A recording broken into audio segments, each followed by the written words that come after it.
सरकार गठन भएको 1 वर्ष पुरा भएको संयोग र अवसर परे पनि सरकारका उपलब्धिको विवरण प्रस्तुत गर्नु मात्र मेरो आजको उद्देश्य होइन। सुशासन, सामाजिक न्याय, समृद्धि, कूटनीति एवं विपद व्यवस्थापन र लोकतन्त्रको सम्वर्धन लगायतका क्षेत्रमा यसबीच भएका कार्य र प्राप्तिको साङ्केतिक विवरण त आउँछ नै, तर म आजको सम्बोधनलाई समाचारका कस्ता शीर्षक दिइएला भन्ने चिन्ता नगरी आफ्ना केही विश्लेषण, केही समीक्षा, केही अनुभूति र केही सङ्कल्प खुला हृदयले यहाँहरू समक्ष राख्ने अनुमति चाहन्छु। अहिले म नेपाली समाजमा अत्यन्त चिन्ताजनक रूपमा चारैतिर हिंसाबोध र नकारात्मकताको डडेलो लगाइँदै गरेको देखिरहेको छु। सकिँदैन, बन्दैन, हुँदैन भन्ने नकारात्मकताले जरैदेखि समाजको सृजनात्मकता मरिरहेको छ। एक थरी तत्त्वले त नियोजित रूपमै यो मानसिकतालाई मलजल गरिरहेका छन्। यस्तो वातावरण बनाउने प्रयास भइरहेको छ कि देशमा सबै नराम्रो मात्र भइरहेको छ। आदरणीय जनसमुदाय, म आज यो प्रश्नबाट सम्बोधन सुरु गर्न चाहन्छु कि के देशमा साँच्चै केही नभएकै हो? के देश पूर्ण रूपमा सम्भावनाहीन बन्दै गएकै हो त? नकारात्मकता र हीन भावनाले हामी कहाँ सम्भव काम पनि असम्भव बनाइरहेको छ र हामीले आफ्नै छेउको उज्यालोलाई पनि पत्याउन छाडेका छौँ भन्ने तथ्यलाई स्थापित गर्न म हाम्रो विद्युतीकरण र त्यसका सम्भावनालाई उदाहरणका रूपमा प्रस्तुत गर्न चाहन्छु। म दोस्रो पटक प्रधानमन्त्री हुनु अघिसम्म देशमा झन्डै 18 घण्टासम्मको लोड सेडिङलाई नियति मानिएको थियो, जबकि ठुलो जनसङ्ख्या त्यतिखेर विद्युतको पहुँचभन्दा बाहिर नै थियो। आज लगभग सिङ्गो देशमा विद्युतको पहुँच पुगेको छ। वर्षायाममा पनि विद्युत आयात गर्नुपर्ने अवस्थाबाट आज देश विद्युत निर्यात गर्ने ठाउँमा पुगेको छ। विगत 1 वर्षमा 700 मेगावाटसम्म विद्युत निर्यात गरी रु 15 अरब 27 करोड बराबरको विदेशी मुद्रा आर्जन गरिएको छ, जुन अघिल्लो वर्षको सोही अवधिको तुलनामा 31.28% बढी हो। 5 वर्ष अघि यो अवस्थाको धेरैबाट कल्पना पनि गरिएको थिएन। विक्रम सम्वत 1968 मा फर्पिङ जलविद्युतबाट 500 किलोवाट विद्युत उत्पादनबाट सुरु भएको नेपालको विद्युतीकरण यात्रामा त्यसपछिका 104 वर्षमा जम्मा 800 मेगावाट मात्र उत्पादन क्षमता पुगेको थियो। तर विगत 7 वर्षभित्र नेपालको विद्युत उत्पादन क्षमता बढेर 2892 मेगावाट पुगेको छ, जसमध्ये करिब 541 मेगावाट त यही 1 वर्षमा मात्र थप भएको छ। विगतका हिसाबले यो 1 वर्ष करिब 80 वर्ष बराबर हो। तर मैले यसमा सन्तोष मानेको छैन। मेरो विश्लेषणमा हामीसँग यस क्षेत्रमा भएको सम्भावनाको तुलनामा यो साह्रै सानो उपलब्धि हो। यसै वर्ष भएको मेरो भारत भ्रमणका क्रममा 10 वर्षमा 10,000 मेगावाट बिजुली निर्यात गर्ने लक्ष्यका साथ दीर्घकालीन जलविद्युत सम्झौताको प्रारम्भिक सहमतिमा हस्ताक्षर भएको छ। हाम्रो समृद्धिका लागि यो नेपाली इतिहासकै सबैभन्दा ठुलो र दूरगामी महत्त्वको सहमति हो। भारतसँग मात्रै नभएर बङ्गलादेशसँग पनि हामी विद्युत व्यापारको एकदम नजिक पुगेका छौँ। नेपालबाट बङ्गलादेशमा 40 मेगावाटसम्म विद्युत निर्यात गर्न त्रिदेशीय विद्युत व्यापार सम्झौतामा हस्ताक्षर हुँदैछ। मेरो चीन भ्रमणको क्रममा नेपाल चीन जोड्ने चिलिमे केरुङ 220 केबी प्रसारण लाइन अगाडि बढाउने सहमति भएको छ। यो प्रसारण लाइन बन्ने बित्तिकै चीनसँग पनि हाम्रो विद्युत व्यापारको ढोका खुल्नेछ। देशभित्र पनि हामी उद्योग र चुलोदेखि यातायातसम्म विद्युत खपत बढाएर आत्मनिर्भरताको नयाँ युगतिर अगाडि बढ्दैछौँ। गम्भीर भएर सोचौँ त देशले हरेक वर्ष कम्तीमा रु 5 खरबको बिजुली निर्यात गर्न र त्यति नै बराबरको आयात प्रतिस्थापन गर्न सक्दा अरू विकसित देश सरह हुन हामीलाई कति नै वर्ष लाग्ला र? म निराशावादीहरूलाई सोध्न चाहन्छु, हाम्रो देश यति ठुलो आर्थिक सम्भावनाको नजिक इतिहासमा यसअघि कहिल्यै थियो र? बिजुलीको उज्यालो अब देशकै उज्यालो बन्ने दिशामा छ। के यो लोकतन्त्रको उपलब्धि होइन र? आदरणीय आमा बुवा, दिदी बहिनी र दाजुभाइहरू, अब सरकार गेम चेन्जर ठुला जलविद्युत आयोजनाहरूमा ध्यान केन्द्रित गरिरहेको छ, किनकि भारत, बङ्गलादेश र चीन समेत हाम्रो विद्युत व्यापारका साझेदार बन्ने परिस्थिति तयार भएको छ। बुढी गण्डकी जलविद्युत आयोजनाका लागि पेट्रोलियम पदार्थमा लगाइँदै आएको पूर्वाधार कर समेत सोही आयोजनालाई उपलब्ध गराइनेछ र स्रोतको अभाव हुन दिइने छैन। 3 वर्षभित्र सम्पन्न गर्ने गरी नेपाल विद्युत प्राधिकरणबाट 10,800 मेगावाट क्षमताको कर्णाली चिसापानी जलविद्युत आयोजनाको थप अध्ययन सुरु भएको छ। 1,902 मेगावाट क्षमताको मुगु कर्णाली जलविद्युत आयोजनाको अध्ययन सम्पन्न भएको छ। हाल कार्यान्वयन रहेको 900 मेगावाट क्षमताको अरुण तेस्रो जलविद्युत आयोजनालाई मैले सिधै सहजीकरण गरिरहेको छु भने 1,063 मेगावाट क्षमताको माथिल्लो अरुण आयोजनालाई लगानी जुटाउने कार्य अन्तिम चरणमा पुगेको छ। आउँदो 2 देखि 3 महिनाभित्र टेस्टिङ कमिसनिङ भइरहेका थप आयोजनाहरूबाट करिब 564 मेगावाट उत्पादन थप हुनेछ। हालसम्म 9,164 मेगावाटका जलविद्युत आयोजनाको निजी क्षेत्रसँग विद्युत खरिद सम्झौता सम्पन्न भएको छ, जसमध्ये यस वर्ष मात्र करिब 2200 मेगावाट बराबरको विद्युत खरिद सम्झौता सम्पन्न भएको छ। सुनकोशी मरिन डाइभर्सन तथा कमला डाइभर्सन सिँचाइ आयोजनाहरूलाई समेत थप पानी उपलब्ध गराउन सक्ने 678 मेगावाट क्षमताको सुनकोशी तेस्रो जलविद्युत आयोजना पनि सरकारको प्राथमिकतामा छ। राष्ट्रिय गौरव र रूपान्तरणकारी आयोजनाहरू अब एआई जडित ड्रोन प्रविधिबाट नियमित अनुगमन गर्ने प्रणाली जडान गरिँदैछ। प्रधानमन्त्री कार्यालयमा रहेको एक्सन रुमबाट यस्ता आयोजनाहरूको नियमित अनुगमन गर्न मैले सुरु गरिसकेको छु।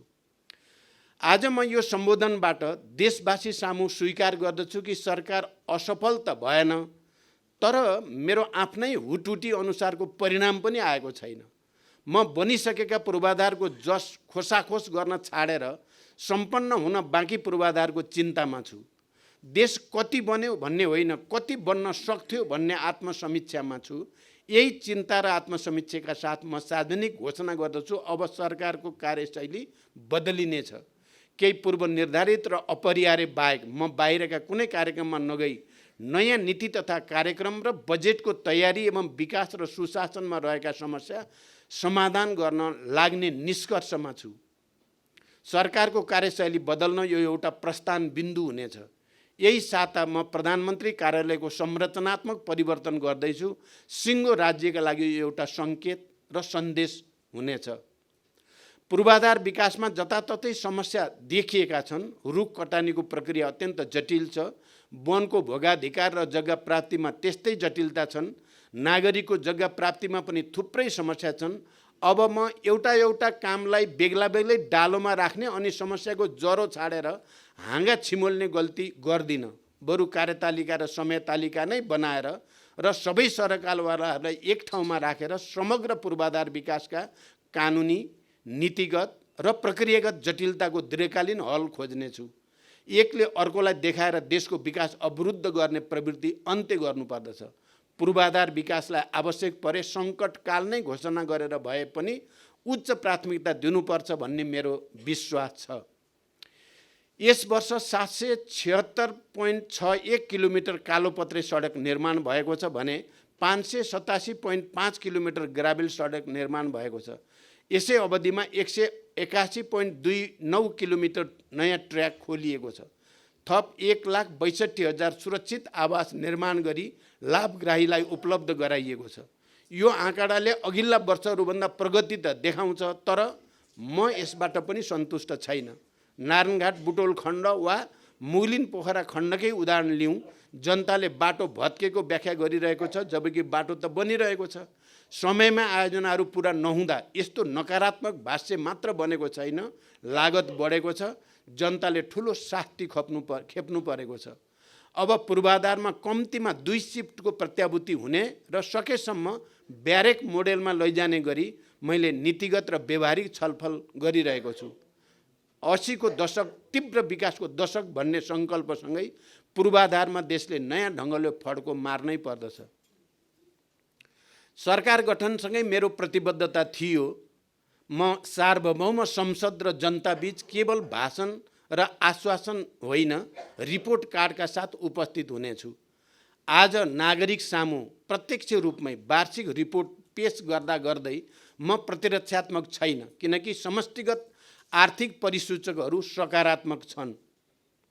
1 वर्ष अघि जम्मा 3 महिनाको आयात धान्न सक्ने सामर्थ्यसहित दिवालिया बन्ने त्रासमा बाँचेको देशसँग अहिले विदेशी मुद्राको सञ्चित इतिहासकै उच्च छ। यही असारदेखिको 4 महिनाकै अवधिमा यस्तो सञ्चित 157 अरब रुपियाँले बढेको छ।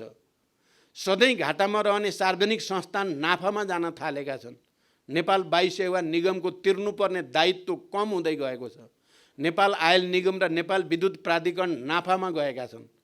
अर्थतन्त्रका चारै क्षेत्रमा अहिले आशाजनक वातावरण बनेको छ। यी तथ्याङ्कहरू सकारात्मक भए पनि आर्थिक वृद्धि दर मैले सोचेको भन्दा कम छ। म अब यसका आन्तरिक र बाह्य कारण देखाएर जिम्मेवारी नलिन चाहन्न। यसको जडमा पुगी समस्याको समाधान खोज्न मैले राजनीतिक नेतृत्व, कर्मचारी र निजी क्षेत्रलाई सँगै राखेर खुला छलफल सुरु गरिसकेको छु। 2 अङ्कको आर्थिक वृद्धिको लक्ष्य नराखी अनि त्यसका लागि नीतिगत, कानुनी र प्रक्रियागत सुधारका साथै बहुपक्षीय तयारी नगरी देशको विकास सम्भव छैन। यस वर्ष उपभोक्ता मूल्य वृद्धि दर गत वर्षभन्दा 2.7% कम भएको छ। यो पक्कै उपलब्धि हो, तर यसमा सन्तुष्ट भएर राष्ट्र बन्दैन। उपभोक्ता मूल्य वृद्धि दरलाई आम जनताले महसुस गर्ने गरी कम गर्न सरकारी नीति र प्रशासनिक क्षमताको सुधार अब हाम्रो प्राथमिकतामा छ। बैंक तथा वित्तीय क्षेत्र र मौद्रिक नीतिमा गरिएका सुधारका कारण बैंकहरूको आधार ब्याज दर एकल अङ्कमा पुगेको छ भने ऋणको ब्याज दर पनि घटेको छ। यसबाट उत्पादन लागत घटेर उपभोक्ता मूल्यमा समेत सकारात्मक प्रभाव पर्ने निश्चित छ। भुक्तानी सन्तुलन झन्डै 150 अरब रुपियाँले सकारात्मक रहनु र विगत कैयौँ वर्षदेखि घाटामा रहेका चालु खाता समेत नाफामा रहनु सरकारको अर्को गन्न सकिने उपलब्धि हो। पुँजी बजार र बिमा क्षेत्रमा मात्रात्मक सुधार त भएको छ, तर अपेक्षित सुधार नहुँदा हामी चिन्तित छौँ र सुधारका लागि गम्भीर गृह कार्यमा छौँ। व्यापार घाटामा कमी आएको छ, तर निर्यात नबढिकन आयात मात्र घटेर कम भएको व्यापार घाटा दिगो हुँदैन भन्ने वास्तविकता म यहाँहरूलाई लुकाउन चाहन्न। समस्याहरूलाई जनतासँग लुकाएर देश अगाडि बढ्नै सक्दैन। आन्तरिक उत्पादनसँगै निर्यात पनि बढाउने गरी उत्पादन परिमाण वृद्धि गर्न आवश्यक पहल हामी लिनेछौँ। विप्रेषण आप्रवाहमा 26% वृद्धि भएको छ। अब हाम्रो ध्यान विप्रेषणसँगै भित्रिने सिप, अनुभव र दक्षताको उपयोग गरी देशभित्र उत्पादन र रोजगारी बढाउनेतर्फ केन्द्रित हुनेछ। म सबै आर्थिक र कूटनीतिक नियोगहरूलाई लगानी र पर्यटनमा परिणाममुखी परिचालनका लागि आह्वान गर्दछु र कार्यक्षमता कमजोर भएका राजदूत र नियोग प्रमुखहरूलाई फिर्ता बोलाउने तयारी हामी गर्दैछौँ। सरकारका नीतिले मात्र होइन, सरकारले गर्ने खर्चले अर्थतन्त्रलाई गतिशील बनाउँछ। विगत केही वर्षदेखि नै कमजोर रहेको हाम्रो पुँजीगत खर्च गर्ने क्षमतामा निर्णायक हस्तक्षेप र सुधार गर्न अब ढिला भइसकेको छ। बजेट निर्माणको परम्परागत तरिकाले न प्राथमिकतापूर्ण योजनाहरूमा बजेट विनियोजन हुन सक्यो, न खर्चको सही आकलन नै हुन सक्यो। यसको प्रत्यक्ष असर पुँजीगत खर्चमा परि समग्र आर्थिक क्षेत्र नै प्रभावित भइ नै रह्यो। त्यसैले म नीति, योजना र बजेट निर्माणको परिपाटी नै परिवर्तन गर्ने तयारीमा छु। सरकारको नीति तथा कार्यक्रम र बजेटलाई परम्परागत धारबाट भिन्न बनाउनै पर्दछ। आगामी वर्षको नीति तथा कार्यक्रम र बजेट निर्माणमा जनप्रतिनिधि र आम नागरिकको समेत पर्याप्त सुझाव लिने गरी बजेटका सिद्धान्त र प्राथमिकता सकेसम्म फागुनमै पेश गर्ने हाम्रो तयारी छ। त्यसमा प्राप्त सुझाव समेत समेटी नीति तथा कार्यक्रम र त्यसकै आधारमा बजेटलाई अन्तिम रूप दिने गृह कार्यमा म छु। यसबाट नीति तथा कार्यक्रम र बजेटमा सबैको सहभागिता र अपनत्व स्थापित भई कार्यान्वयन पनि सहज हुने मेरो विश्वास छ। यो 1 वर्षको अवधिमा 292 अरब 51 करोड रुपियाँ बराबरको लगानी स्वीकृत भएको छ। अघिल्ला वर्षहरूसँग तुलना गरेर यसलाई उत्साहजनक मान्ने पक्षमा म छैन। देशभित्र लगानी प्रवर्धन र व्यावसायिक वातावरण सुधार गर्न हामीले धेरै काम गर्न बाँकी छ। आगामी वैशाखमा लगानी सम्मेलन अगाडि नै आवश्यक कानुनी र व्यावहारिक सुधार गर्न मैले सरकारवाला निकायहरूलाई क्रियाशील बनाइसकेको छु। यसै आर्थिक वर्षभित्र नेपालको क्रेडिट रेटिङ सम्पन्न हुनेछ। उद्योग दर्तालाई सहजीकरण गर्न सञ्चालनमा रहेको एकद्वार प्रणालीलाई 1 महिनाभित्र साँच्चीकै एकद्वार बनाइँदैछ। यसमा संलग्न निकायका कर्मचारी र पदाधिकारीलाई आवश्यक सम्पूर्ण अधिकार प्रत्यायोजन गरिँदैछ। चाहिने अधिकार नदिने निकाय र पदाधिकारीलाई जिम्मेवार बनाइँदैछ। लगानी बोर्डको कार्यालयलाई अधिकार प्रत्यायोजन गरेर समन्वयकर्ताभन्दा कार्यमूलक बनाइँदैछ। लगानी बोर्डको अब बस्ने पहिलो बैठकबाट नै कानुन बमोजिम यस्तो अधिकार प्रत्यायोजन गरिँदैछ। यो वर्ष पर्यटकको सङ्ख्या उल्लेखनीय रूपमा बढेको छ, लगभग रेकर्डकै रूपमा। अहिले सुन्दा अपत्यारिलो लाग्ला, तर क्षेत्रगत तयारी र योजनाबाट अर्को वर्ष हामी पर्यटकको सङ्ख्या झन्डै दोब्बर बनाउँछौँ भन्ने मेरो विश्वास छ। लुम्बिनी वरपरको 8 वर्ग किलोमिटरको ग्रेटर लुम्बिनी परियोजना अगाडि बढ्दैछ। ग्रेटर लुम्बिनी अन्तर्गत रामग्राम र कपिलवस्तुको गुरु योजना अगाडि बढिरहेको छ। फरक फरक क्षेत्रका पर्यटकका लागि सरकारले फरक फरक रणनीतिमा काम गरिरहेको छ। ठुलो खर्च भएका पोखरा र भैरवा विमानस्थललाई पूर्ण सञ्चालनमा ल्याउन सकिएको छैन। भैरवा अन्तर्राष्ट्रिय विमानस्थलबाट छिमेकी मुलुकका नजिकका विमानस्थलसम्म कम उचाइमा उडान गर्ने साना विमान सञ्चालनको पहल पनि भइरहेको छ। भैरवा र पोखरा विमानस्थलबाट अन्तर्राष्ट्रिय उडान र अवतरण गर्ने विमानहरूलाई इन्धन, टर्मिनल, ग्राउन्ड ह्यान्डलिङ र अन्य सेवा शुल्कमा सहुलियत दिएर प्रोत्साहन गरिँदैछ। निजगढ विमानस्थलको समेत निर्माण सुनिश्चित गरी काठमाडौँ, भैरवा र पोखरा विमानस्थलको विस्तार तथा सञ्चालन पनि सार्वजनिक निजी साझेदारी मोडेलमा अघि बढाउने विकल्पमा समेत छलफल सुरु भएको छ। सुविधा सम्पन्न खेल मैदान बिना नै नेपाली क्रिकेट खेलाडीहरूले विश्वकपको यात्रा तय गरे। विश्वकपको तयारीमा कुनै कसर बाँकी राखिने छैन। यो सफलतासँगै अब देशमा खेल पर्यटनको ठुलो आधार तयार भएको छ। त्यसका लागि हामीले पूर्वाधारमा ध्यान केन्द्रित गरेका छौँ। कीर्तिपुर रङ्गशालालाई PPP मोडेलमा विस्तार गरिँदैछ भने मुलपानी, विराटनगर र कैलालीको फाप्ला क्रिकेट रङ्गशालालाई राष्ट्रिय गौरवको आयोजनाको रूपमा निर्माण गरिँदैछ। चितवनको गौतम बुद्ध क्रिकेट रङ्गशालालाई पनि राष्ट्रिय गौरवकै आयोजनाको रूपमा 3 तहकै सरकारको समन्वयमा अगाडि बढाइँदैछ। सरकारले देशको गौरव बढाउने युवा क्रिकेट खेलाडी, प्रशिक्षक र व्यवस्थापन टिमलाई सम्मानसहित पुरस्कृत गरेको छ। दक्षिणी एसियाली र एसियाली खेलकुद प्रतियोगितामा पदक प्राप्त गर्ने 252 खेलाडीलाई मासिक भत्ता पनि उपलब्ध गराइएको छ। यी प्रोत्साहनसँगै सरकारको ध्यान पूर्वाधार निर्माणमै केन्द्रित छ। ग्रासरुटबाट नै खेलाडी, खेलकुद र खेल पूर्वाधारको विकास गरी खेल पर्यटनको ठुलो सम्भावना हासिल गर्न सरकारले कुनै कसर छाड्ने छैन। म अब दलहरू, नागरिक समाज र राज्यका सबै निकायलाई समेत क्रमभङ्गताको अपिल गर्न चाहन्छु। अब शीर्ष बैठकहरू सत्ताको वितरण गर्न होइन, विश्वविद्यालयहरू सुधार्न, परराष्ट्र नीतिमा राष्ट्रको एउटै धारणा बनाउन, रोजगारी सृजना गर्न र लगानीका लागि राष्ट्रको छवि सुधार्न बस्नेछन्। मैले त्रिभुवन विश्वविद्यालयको दीक्षान्त समारोहमा घोषणा गरिसकेको छु।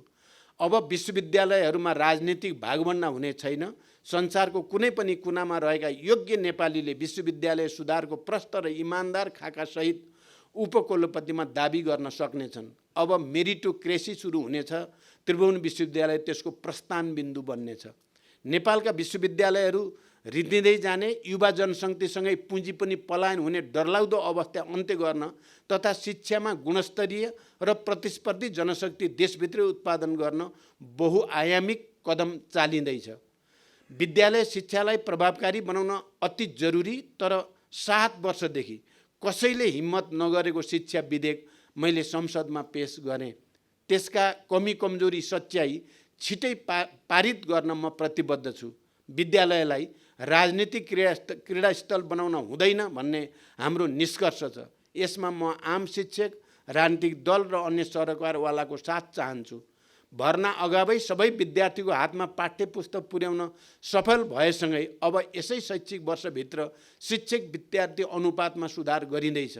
7 प्रदेशमा सुविधायुक्त स्टुडियो निर्माण गरी दुर्गम र दक्ष शिक्षकको अभाव भएका स्थानीय तहहरूमा रहेका विद्यालयहरूलाई आगामी शैक्षिक वर्षदेखि नै सूचना प्रविधिको माध्यमबाट विज्ञान, गणित र अङ्ग्रेजी विषयको पठन पाठन सुरु गरिँदैछ। चिकित्सा शिक्षालाई सस्तो र आम जनताको पहुँचमा पुर्याउन तथा गुणस्तरीय स्वास्थ्य सेवा प्रदान गर्न सरकारी अस्पतालहरूमा नर्सिङ, प्यारामेडिक्स लगायतका शैक्षिक कार्यक्रम सञ्चालनको गृह कार्य भइसकेको छ। शहीद धर्मभक्त राष्ट्रिय मानव अङ्ग प्रत्यारोपण केन्द्रलाई 500 शैय्याको अत्याधुनिक अस्पतालका रूपमा विकास गर्न सरकारले प्रक्रिया अगाडि बढाइसकेको छ। प्रादेशिक प्रयोगशालासँगै सरकारी अस्पतालका प्रयोगशालाहरूको शुल्कमा एकरूपता कायम गरिँदैछ। ज्येष्ठ नागरिकका लागि विशेष स्वास्थ्य सेवा सुनिश्चित गर्न 94 अस्पतालमा जेरियाट्रिक वार्ड स्थापना गरिएका छन्। 2074 सालमा म प्रधानमन्त्री हुँदा राष्ट्रिय स्वास्थ्य बिमा ऐन ल्याइएको हो, तर बिमा कार्यक्रम त्यसको भावना र व्यवस्था अनुसार अघि बढेन। अब यसलाई सुधार्दै मेरै कार्यकालमा बनेको ऐन बमोजिम नागरिकको स्वास्थ्यमा पहुँचको संवैधानिक हकको ग्यारेन्टी गर्ने काम उच्च प्राथमिकतामा हुनेछ। स्वास्थ्य बिमा ऐन बमोजिम बिमाको प्रभावकारी कार्यान्वयनका लागि नीतिगत र प्रक्रियागत सुधार, बोर्डको क्षमता अभिवृद्धि, बलियो अनुगमन र मूल्याङ्कन संयन्त्र, बिमाको दायरामा वृद्धि र सबैको आबद्धता, उपचारका लागि अस्पताल लगायतका संरचना र सेवाको गुणस्तरमा व्यापक सुधार र जनशक्ति व्यवस्थापनका लागि सरकार तदारकताका साथ लागिरहेको छ। बिमाको हालको रकमको दायरा बढाइनेछ र आधारभूत बाहेक हाल सञ्चालित सबै निःशुल्क कार्यक्रमहरूलाई समेत एकीकृत रूपमा स्वास्थ्य बिमामा आबद्ध गरिनेछ। स्वास्थ्य बिमालाई केन्द्रमा राखी एकीकृत स्वास्थ्य पूर्वाधार विकास मापदण्ड अनुसार स्वास्थ्य प्रणालीको विकासमा जोड दिइनेछ। मैले संसदमा सुरुकै दिन गरेको सङ्कल्प थियो सुशासन। देशमा एउटा भिआइपी कल्चर स्थापित भइरहेको थियो। हाई प्रोफाइलहरूलाई कानुनले छुनै सक्दैन भन्ने आम मनोविज्ञान बनिरहेको थियो। सरकारले नक्कली भुटानी शरणार्थी प्रकरण, ललिता निवास प्रकरण, त्रिभुवन विमानस्थलबाट सुनको अवैध यातायात लगायतका काण्डमा इतिहासकै सबैभन्दा ठुलो अनुसन्धान र कारबाही गरेपछि जनतामा लोकतन्त्रप्रति भरोसा बढेकै छ। कहिल्यै कानुनले नछुने ठानिएका उच्च पदस्थ कानुनको नियन्त्रणमा आए। देशमा पहुँच होइन विधिको शासन छ भन्ने मान्यता स्थापित गर्न सरकारले कुनै लापरवाही गरेन। यसबाट कानुनको सर्वोच्चता मात्र होइन, लोकतन्त्रकै सर्वोच्चता पनि स्थापित भएको छ। त्यसैले मैले लोकतन्त्रको सर्भिसिङ र शुद्धिकरण भनेको छु। यो क्रम निरन्तर जारी रहनेछ। मिटर ब्याजी र सहकारीका ठगहरू पनि राज्यको नियन्त्रणमा आइरहेका छन्। वर्षौंदेखिको विकृति र व्यथितिको चक्र भत्काउन सरकार उत्तिकै प्रतिबद्ध छ।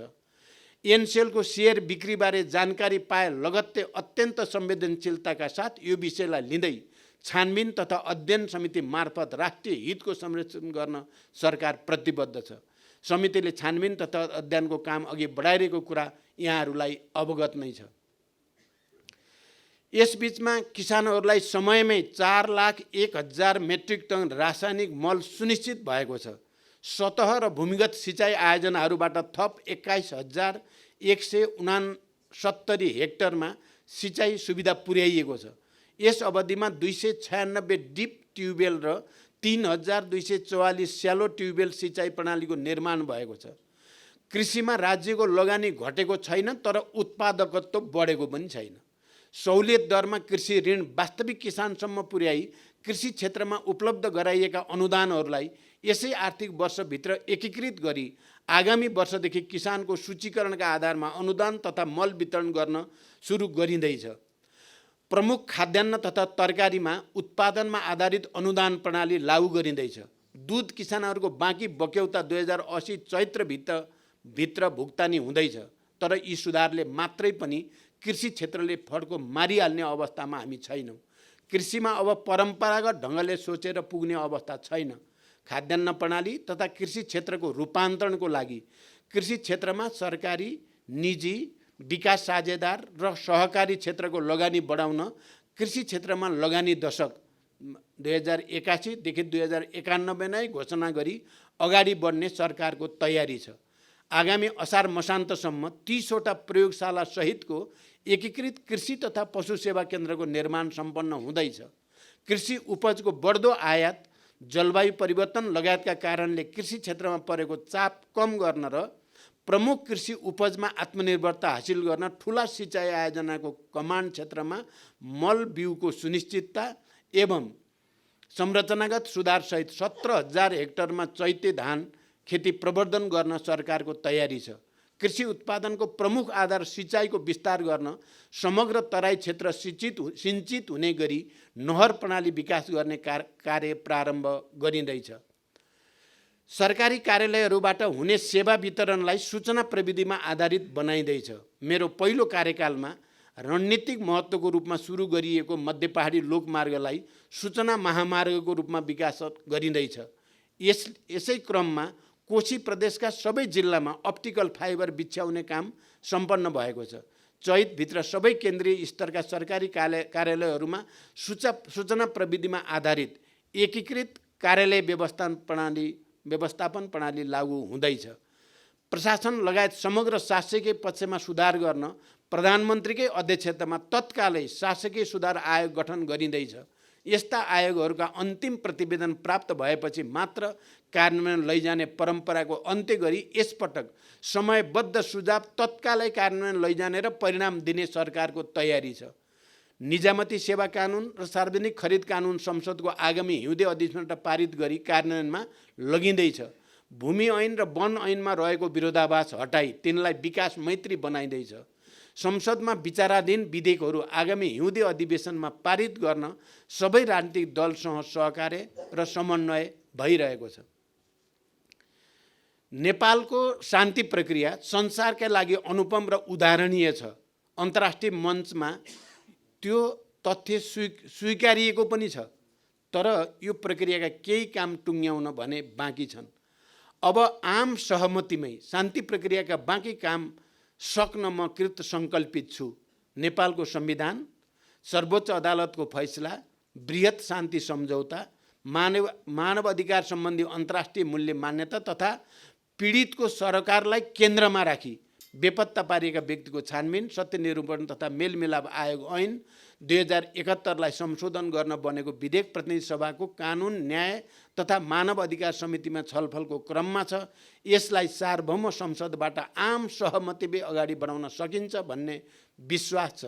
यसबीचमा जनयुद्ध, जनआन्दोलन, मधेस आन्दोलन तथा विभिन्न आन्दोलनका घाइते तथा अपाङ्गहरूलाई सम्मान पत्रका साथै निःशुल्क उपचार, रोजगारी र जीविकोपार्जनको व्यवस्था गर्न आवश्यक प्रक्रिया अगाडि बढाइएको छ। साथै जनआन्दोलन र जनयुद्धका क्रममा जीवन उत्सर्ग गर्ने 8,471 जना शहीदहरूको नामावली नेपाल राजपत्रमा प्रकाशन गरेर सम्मान प्रदान गरिएको छ। शारीरिक क्षमता भिन्न भएर पनि समाजका हरेक क्षेत्रमा योगदान पुर्याइरहेका अपाङ्ग समुदायले भोगिरहेको पीडाप्रति म सचेत छु। उहाँहरूको संवेदनशीलतालाई सरकारले विशेष कार्यक्रम मार्फत सम्बोधन गर्नेछ। मैले प्रधानमन्त्रीको हैसियतमा गरेका विदेश भ्रमणहरूमा नेपालको प्राथमिकता, चासो र आपसी सहकार्यका विषय प्रष्ट राखेको छु।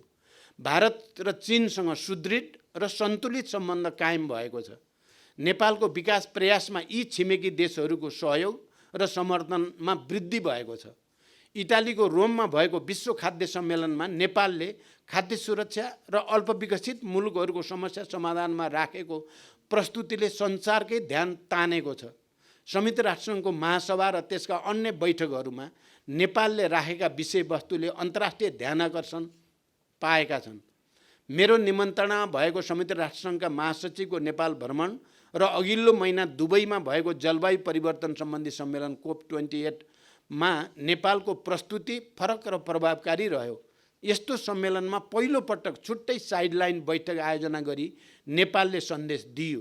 अब जलवायु सङ्कटबाट प्रभावित पर्वतीय देशहरूको आवाजलाई नेपालले नेतृत्व गर्नेछ र 28 का उपलब्धिको रक्षा र विकास गर्नेछ। जलवायु न्याय र समानताको अवधारणालाई नेपालले अझ प्रभावकारी रूपमा प्रवर्धन गर्ने समय आएको छ।